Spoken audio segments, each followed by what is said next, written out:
So Paula, Yes. congratulations on Baggage Claim. This is a Thank great, you. big rom-com. And I guess my first question is, are you a big, huge fan of romantic comedy? I really am. I love all those romantic comedies. They're so much fun and they're just so feel good. Yeah. So I always wanted to be in one. So when this script came to me, I was just overjoyed. I read it and I laughed out loud.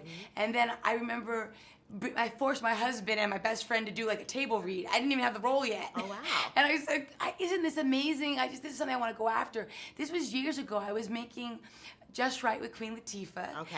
And I hadn't even gotten pregnant yet. That's how long ago it was. Wow. And I went to meet with the director, Dave Talbert, and we got along really well, but the movie, I don't know, went through all these different incarnations, and basically it just kind of sort of went away for a little while. And I remember I kept asking about it and asking about what's going on with Baggage Claim. And then it was just soon after I finished shooting Mission Impossible, I got a call and they said, Fox is gonna make Baggage Claim, and Dave Talbert said he only wants to make it with you. And We are so excited. We wanted you to be the first to know. I wanted you to be the first to know. After me, of course. I'm engaged! Derek proposed with a 2-carat diamond ring. I didn't get my first carat to my third marriage.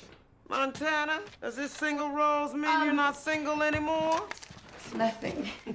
Well, you brought up a couple of different things I want to talk about. One is, you're right, with romantic comedies, I know when I was growing up, I loved them, but there weren't so many, especially with African-American casts, and right now it feels like we're kind of getting this onslaught with Think Like a Man, with The Best Man.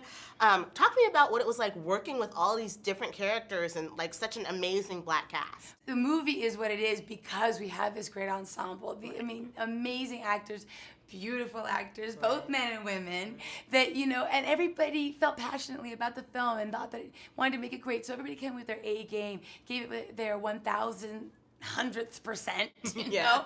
And was it a lot of fun? It was a lot of fun. I mean, every day something new was happening. We had to jam pack a lot into a short amount of time. Right. So we had a blast. And what the great thing was is that David Talbert is an excellent director who wrote the screenplay and the book. Right. And here, this man wrote it, and he gave all of the actors this freedom to improvise. Okay, you and Robin have been together forever. So your character and your story couldn't be more different. She's a 30-something, she's looking for love before, you know, her sister's wedding. You've had the same man for what, 15 years more? Like, how did you even relate?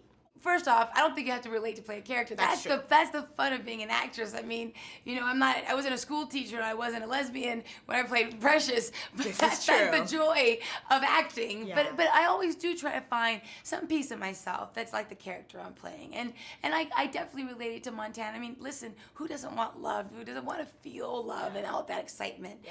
But also, you know, Montana's going through a weird period where she's so desperate to please others and concerned with what her family thinks and being accepted by her family, and I can certainly relate to that, you know. That's one of those things about growing older and learning to not care so much about what everybody else thinks and being happy with yourself. He's on track to break the college record for most receptions in a season, maybe even win a Heisman. You know, I'm happy for you, Rachel. Yes. But you're just a sophomore in college. You barely know what you want to major in, much less who you want to spend the rest of your life with. Why now? Why not now? He's a great guy. And I'm not trying to wait until I'm all old, like me. What would you tell a 30-something who had 30 days to find love, you know, before her sister's wedding? What piece of advice would you give? Because you have found love successfully. Listen, it's fun to watch in a movie, but I'd be like, don't you search for nothing, girl.